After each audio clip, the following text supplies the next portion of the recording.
Naniniwala ang isa sa mga lider ng Kamara na itutuloy ng mga senador ng 20th Congress ang impeachment trial ni Vice President Sara Duterte. May paglilinaw naman ang bise sa sinabi niyang gusto niya ng bloodbath sa paglilitis. Balitang hatid ni Jonathan Andal. Noon pa man, gusto na raw ni Vice President Sara Duterte na humarap sa impeachment trial para malinis daw ang kanyang pangalan. May petisyon pa rin naman sa Korte Suprema ang bise para pigilan ng trial pero hindi pa niya ito inaatras. How am I preparing myself mentally and emotionally? Well, emotionally, I don't feel anything at all anymore about the impeachment. Ikinuwento yan ng bise habang nasa Hague, the Netherlands. Tinanong din ng bise tungkol sa pahayag niya noon na gusto niyang magkaroon ng paglilitis dahil gusto niya ng anyay bloodbath. We have always said that the impeachment is a political persecution. If it's a persecution, it's some sort of crucifixion against me. When there's a crucifixion, there's blood.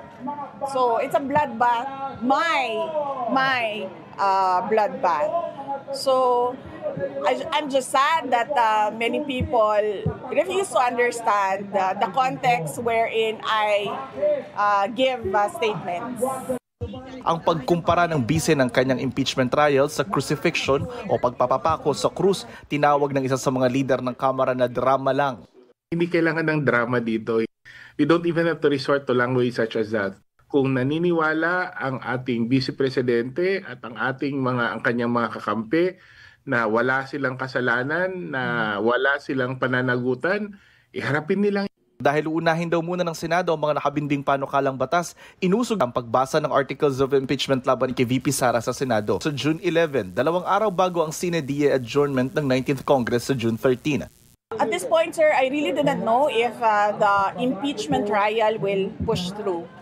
But I told the defense team that they should prepare for whatever eventuality.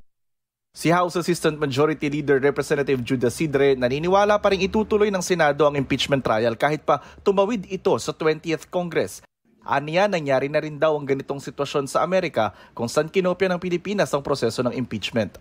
Pinakakilala doon si President Bill Clinton na impeach sa isang kongreso at nagkaroon ng trial sa kabilang kongreso. Gusto ko na lang panghawakan yung sinabi ni Senator Jingo Estrada na gagampanan ng Senado ang kanilang constitutional duty na italakayin ang impeachment. Jonathan Andal, nagbabalita para sa GMA Integrated News.